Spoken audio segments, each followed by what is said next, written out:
Great to see you here today, and thank you so much for joining us as part of Positive Ageing Week 2020. For our viewers at home, would you just introduce yourself and give a little bit of background to what you do and what you're going to talk about here today? Right, my name is Noel Hennessey, and I'm with Tipperary County Council in the housing section. Now, as you're aware, the council does a lot of work in various areas, in the likes of planning, roads, environment, that sort of thing, and housing, where I'm involved. Now, the housing has a couple of different sections: providing housing, construction housing, and a big part of our work is it's the admin, and it's assessing disabled persons' grants. And that's what we're going to talk about here today. Okay, so what are some of the grants that people can apply for, I suppose, is the best way to start? Now, there's three basic grants. You have the major grant, which is the house adaptation. Okay. We'll go through that little detail. Okay. Then we have the mobility aids grant, and then especially we have the aid for the elderly. Okay.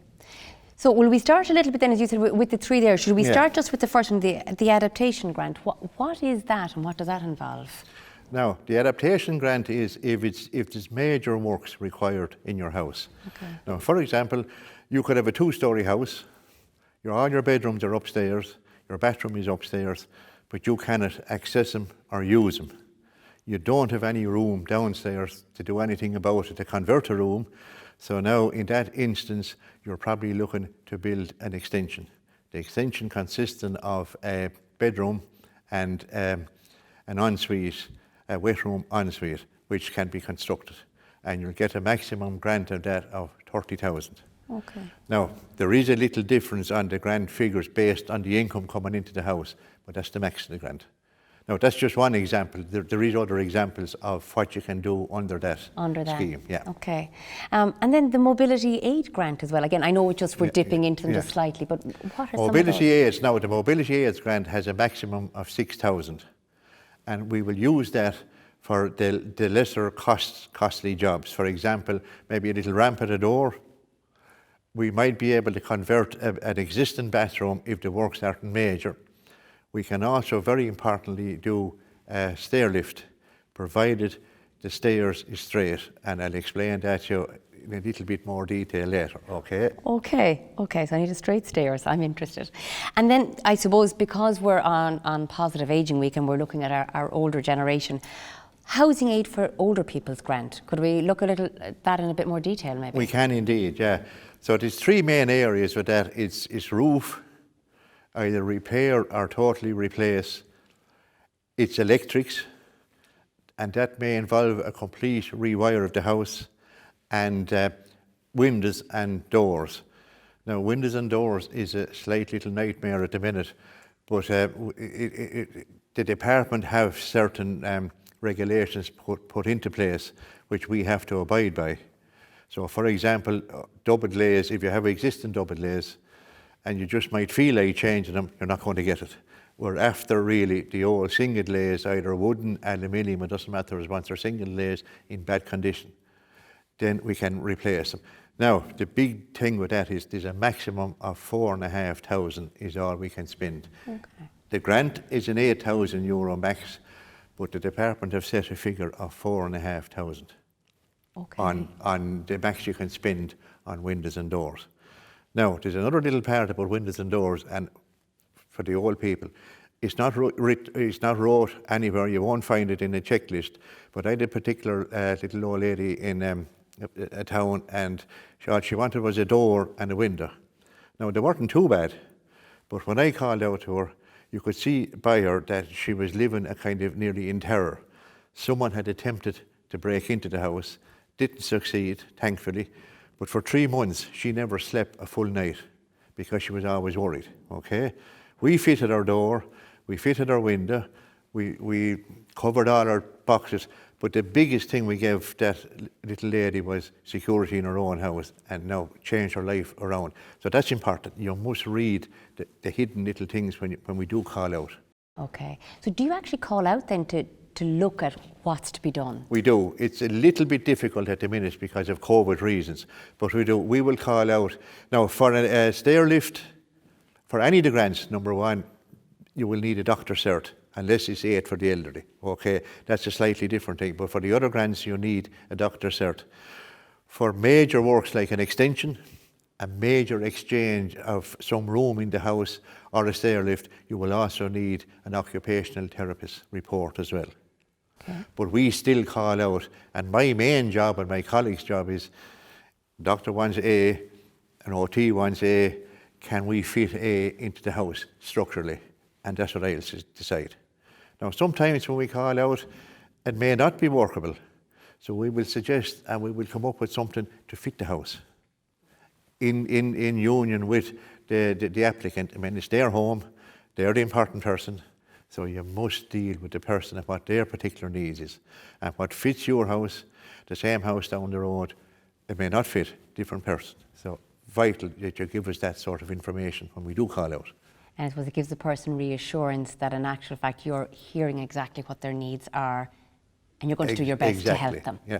Now, I know it's a little troublesome at times for older people, especially when there's a male calling into the house.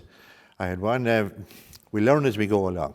Okay, called into an elderly lady and she needed a wet room constructed in her house. Fine. Funny type of design house, of course, as we all know, a lot of our houses designed in Ireland is designed brutally. They never allowed for someone being sick or getting old. And there was a kind of a long hallway, and at the back of it, this is going to sound awful, there was an outside shed inside nearly. It is a funny sort, ideal for conversion to a wet room, lovely sizes. So I went through it, told the lady, this is what we'll do, perfect, grand. But when I left that house, there was something bothered me. Something didn't feel right, but I checked, I had done everything by the book. I had looked at the checklist, everything was grand. Funny enough, 2 weeks later, different house, exact same designer house, again an elderly lady. I said, no bother, sure, Noel, he walks in, there's nothing to do, and he will fit A to B.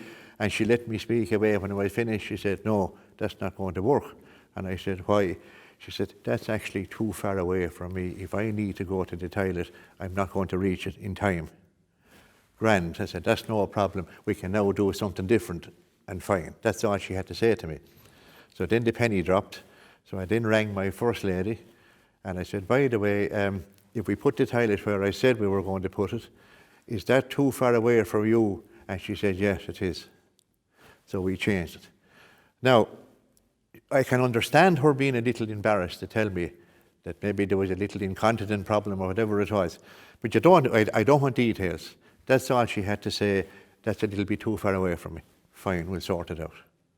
Likewise, sometimes if I done a bathroom downstairs, I may want to put a toilet and a hand sink upstairs because the person may need to go to the toilet or the bathroom 5 or 6 times during the night.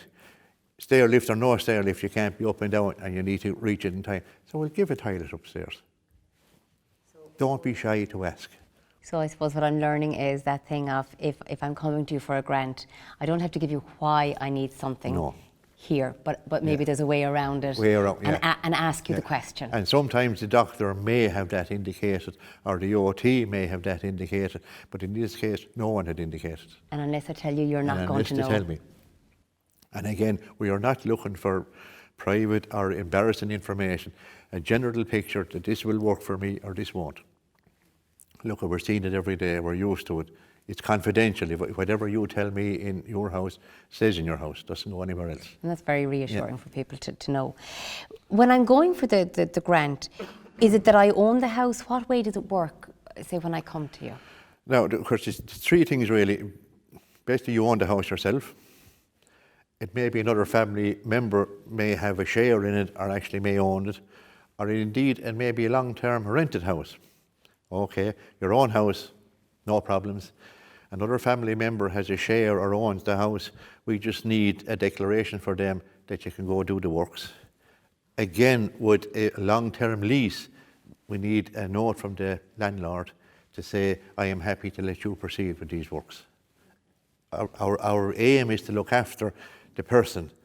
Really, we don't, that's because for every job, every grant we do, hopefully, and we're keeping someone out of residential care. And that's the big design of these disabled persons grants.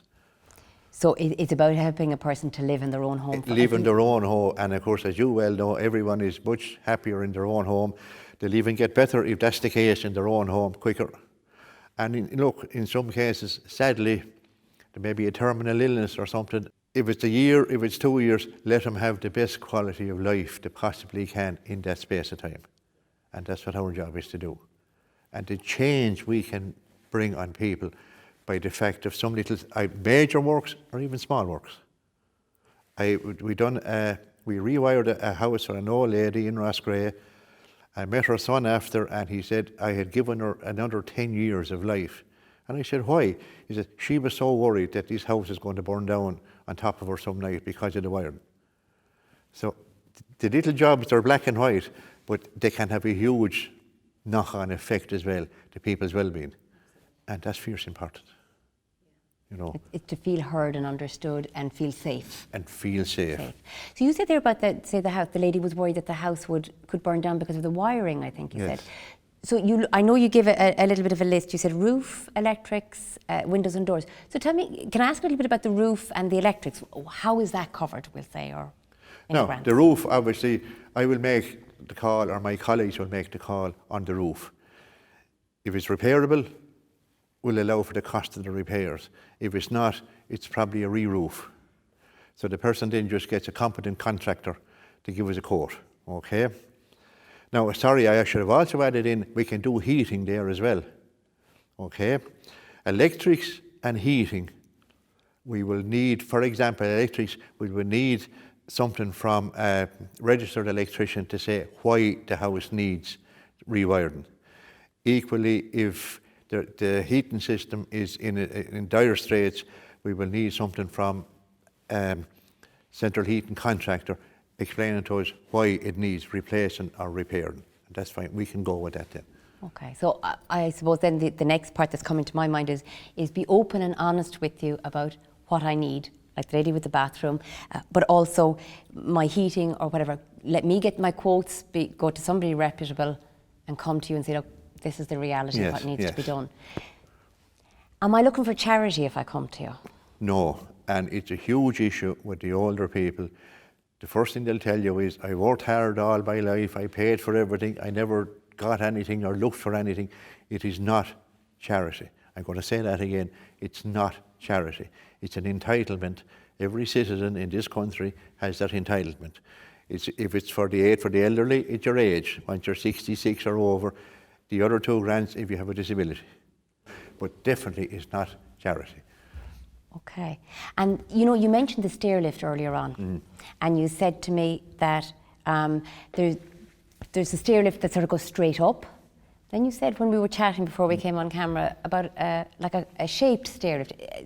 Is there a bit of a difference in applying for that and what I do? You know, for example, a straight stair lift, your stairs straight up, average price about that is around €2,000, okay? We can do that then under the Mobility Aids Grant, because that has a ceiling of 6,000. If there's a major turn or anything on it, it still can be done, there's no problems, but now your pricing can go from 6,000 and over it. So again, we would put that then into the Disabled Persons Grant, the House Adaptation Grant. So we'll do our best to make sure the person is covered financially at all possible. I said, there is slightly differences, we're not going to confuse too much based on the income coming into your house. And you can start at 95% and down, it's a pro rata scale. Okay. Have I got the right end of the stick here? I may be able to come for a grant based on one section of your 3 grants, your adaptation or your mobility aids grant, or I may fit in under one of the others, say the housing aid for older people. Yes. It may come in under one of the others to get one little piece done in my house sometimes. And if it worked out, you can actually get the 3 grants together. You can apply for the 3 different grants at the one time. The only thing you can't do is apply for the same grant twice in the same year, but you can actually apply. Sometimes we would give the double grants based on what your needs and what we have to do to the house. But you can apply for the 3 of them. Don't be a bit worried. The girls in the office will only love to talk to you if you're concerned about, I'm afraid I might apply for the wrong grant. if you apply for the wrong grant and I or my colleagues call out, we won't be long getting a change to suit you. We are here for you, not for us, you know. County manager probably won't like me saying that, but that's what we see our job, you know. Because these grants, we spend over 3 million every year on these grants. Sounds a lot of money, but that's for the whole of Tipperary. But how much does it cost to keep someone in residential care? For a week, for a month, for a year? These will keep them at home. We would love if it was doubled, love if it was trebled, you know, so. So you do what you can to make life as easy as possible for people. Exactly. So, I suppose your top advice is what to people? Come into you? The best advice I can give is if you think you have a need, apply for the application form. Have a read. Then you can ring the girls in the grant department in Nina. But now you have narrowed down your request for information and they will look after you. Only glad to inform you exactly what you want. And again, don't worry if you get it wrong. We'll sort it. There's no black, it's not an exam, there's no black or white. But it's vital, it's vital that you fill the form in full. Because if there's anything missing, the girls will have to send it back out to you. Their hands are tied. Because with the people coming in, I'll give you this week, and next week I'll send you on another bit, and the week after, they'll have to keep sending it back out to them. It's unfortunate, but you know, they have to run a system. Yeah, and I suppose we actually met the volunteers as part of this as well, and I suppose maybe you can get someone to sit down and help you fill out the pieces and then get on to you about There's it. There's actually a part on the form exactly for that.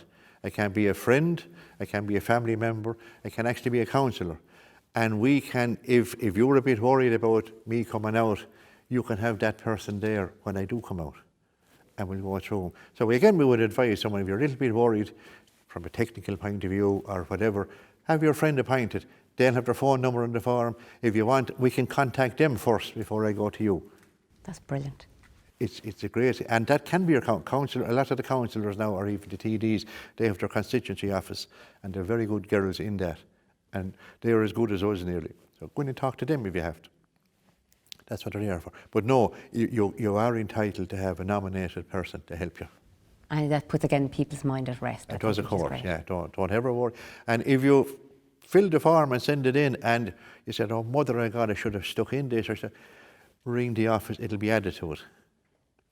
Your doctor will prioritise, or your OT will prioritise, you know, it's priority 1, 2 or 3 or an emergency. You may be prioritised as a 2, and unfortunately that puts you down on the list of things.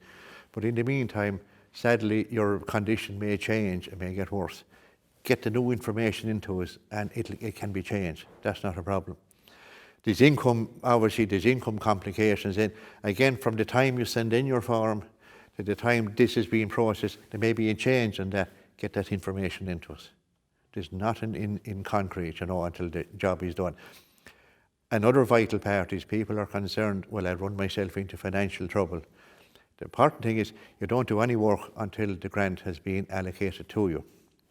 You will be told exactly how much you're getting before there's a thing done. So, because in some cases you may have a financial contribution yourself to add to it. But before you do anything, you know. It's there in black and white. I should add in, I don't want to complicate it too much, but if you're getting an extension, for example, especially a bedroom, you may need planning permission, or you may need a letter of exemption from planning. We will need that. So generally we would advise, get a competent person to do a set of drawings for you.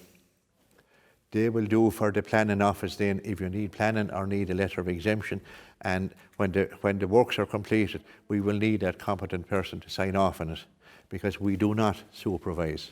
Okay. You know, we can call halfway through it if there's a need for a payment or whatever, but we do not supervise, so you will need to have someone competent to look after that for you. Okay, so there's a really clear process on how to do it, there is, how to apply for it, yeah. But the other thing I'm hearing, there's a lot of protection within it. There's a good, information, but to the team in Nina, the girls, and to ourselves, as we call out, either the lads from Clonmel or myself or Padraig from Nina, give us what information you can. Don't, if you're embarrassed, we're not looking for details, just keep it general, but tell us everything you can. It helps us making a decision. We will probably get more information by looking around at what people are not saying, read between the lines of what they do say, but it helps. It's your case, you know. That's been so informative. I really appreciate you giving your time and your experience today. No problem. Thank you very much.